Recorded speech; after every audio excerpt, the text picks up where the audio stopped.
Good morning. So today I'm meant to go shopping because we've got no food in the house, but my vertigo is absolutely playing havoc. The light's a bit strange. Yeah, my vertigo is absolutely playing havoc. For 1 minute I'm fine, the next minute the room is spinning. So I am not going to risk getting in that car. So today is an indoor day. I do have some house things I need to do that I'm going to try and do without moving my head too much. And then I've decided some of the images that I was using the other day, that I was making the other day, the tones in the piece were all off. I was looking at the pieces, I was like, this is really nice, but something what not I'm not sure what it is. And it's the tone. And keep watching, and I'm going to show you a handy trick to check that the tones of your piece aren't too similar, because if they're too similar, there's no area of contrast. That might be wrong, but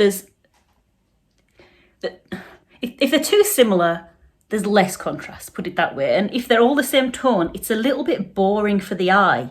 And you might not realise, you might be looking at your own work and thinking, and you might not realise what it is, that little, something's not right. And that's what I was doing the other day. And then I decided to do this little trick, which it's really unlocked something in my brain. So let me just put some washing on, tidy this kitchen a little bit, and then we'll get to that.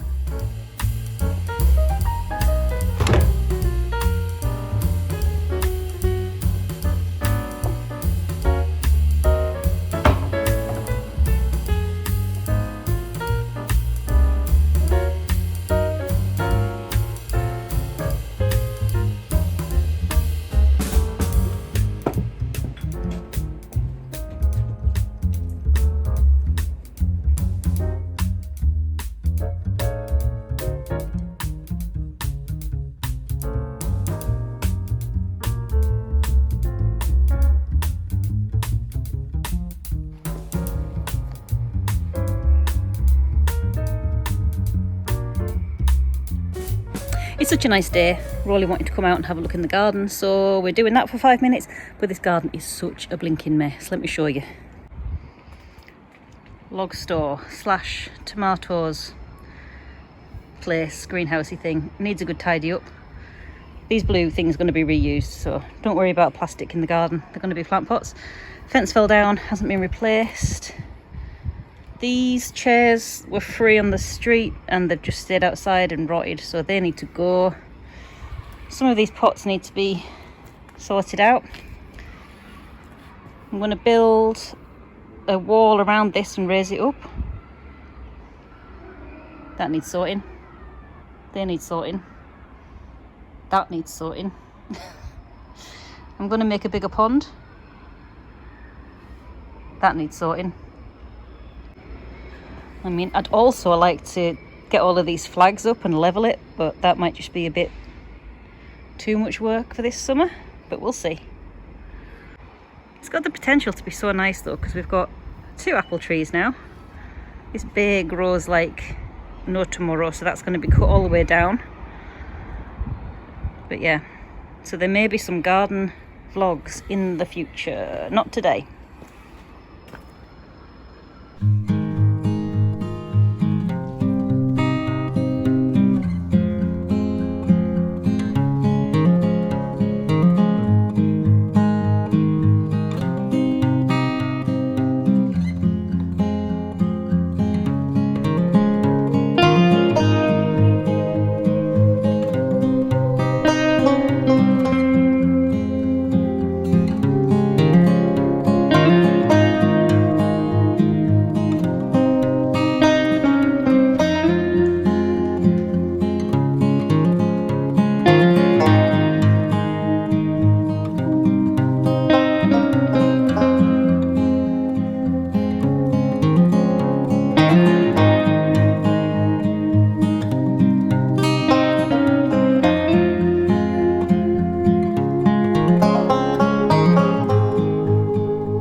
So, as promised, let me show you how I check the tone levels, the tonal values in a piece of work that I do. And then you can do this either digitally or analog, so with your paints and your pencils and stuff. And I did this a lot during the 3 materials drawing challenge over on Instagram that I did last year, and that was the first place that I really ever thought about tones, tonal values. Because you were using 3 materials in that challenge, I worked out that by the end the best images for me had a light tone, a mid tone and a dark tone, and that enabled there to be enough contrast in the work, in the image, that your focal point could have a high level of contrast between the background and the foreground.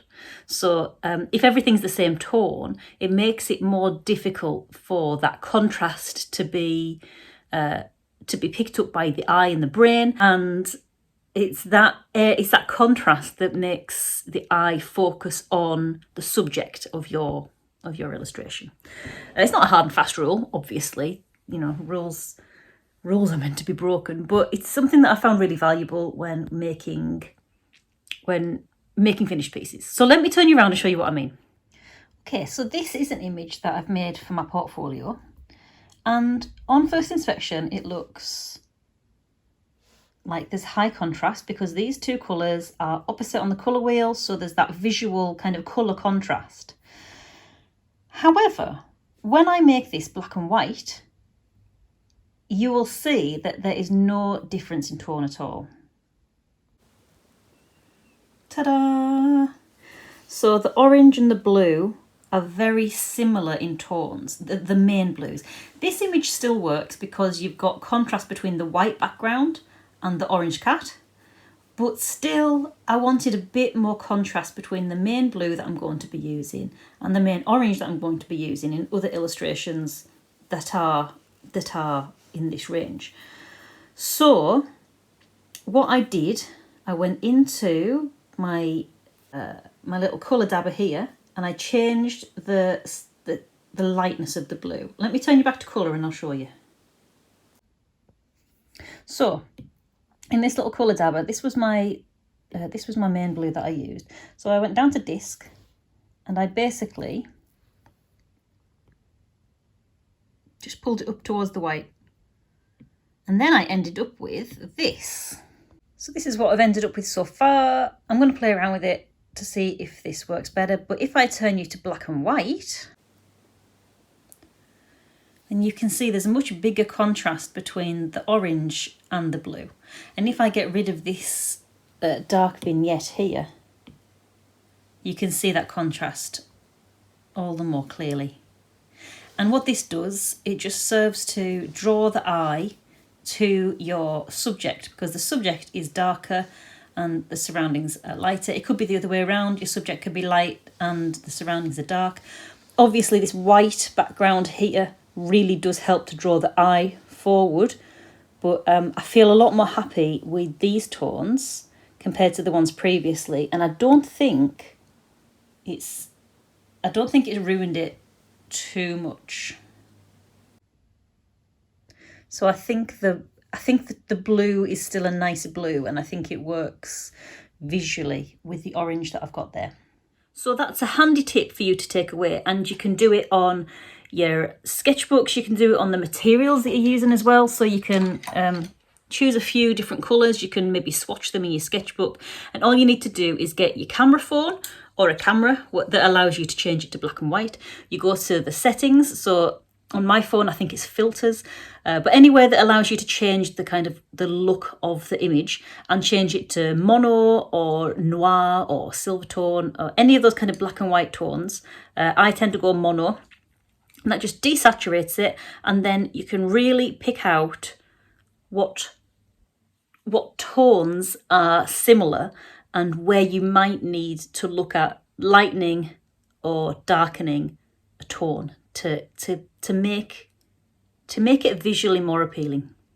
Okay, what I'm going to do now is record a podcast. It's something that I do over on my Patreon page, which is patreon.com/Emma Woodthorpe, that's me. And so far, I mean, it's not exclusively going to be this necessarily, but so far it's re-edited YouTube videos that will do well, that that you don't need to look at. I'm not showing you anything, I'm telling you something, like my opinion on something, or I'm answering a question. And one of the last videos, in fact it's not one of the last videos, it's a video from a little while ago, but it's all about my opinions on self-publishing versus traditional publishing. I'm just re-editing it so it is a bit more ear friendly rather than video friendly. So, and I'm just doing that on iMovie, so you can save them as audios. I don't know if that's the professional way of doing it. Probably not, but it's the way that works for me, and it's free basically. So I'm doing that now, and I save all of these on Patreon, but you can get them. There is an RSS feed, so if you go on Patreon, you can click the RSS feed. So it's the 3 dots on the top right of the post, I think, and you can listen to those podcasts wherever you get your podcasts, so like Apple Podcasts, whatever, and it will push it to your podcast provider where you normally get them. So there.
So cold.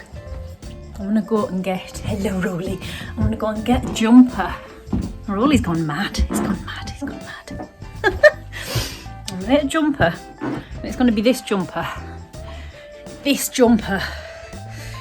famous, if I can get around the door, the famous jumper of warmth. Oh, Mum got me this jumper, where have I gone? Mum got me this jumper for Christmas, and it's better than central heating.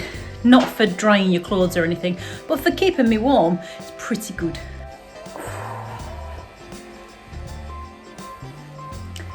It's so warm that you have to take off other jumpers before you put it on, just for pure self-preservation, because you might just pass out because of the heat.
Okay, so I've admitted defeat. I'm having a late lunch, which is an open sandwich with the bread that I've got left. It's cheese and onion, if you're wondering. It's not scrambled egg.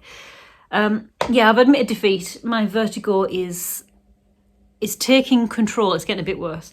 So I'm going to have a bit of a self-care afternoon. I'm going to watch some lunch, put some trash on the telly. I might even get my sketchbook out and do some sketching from the television.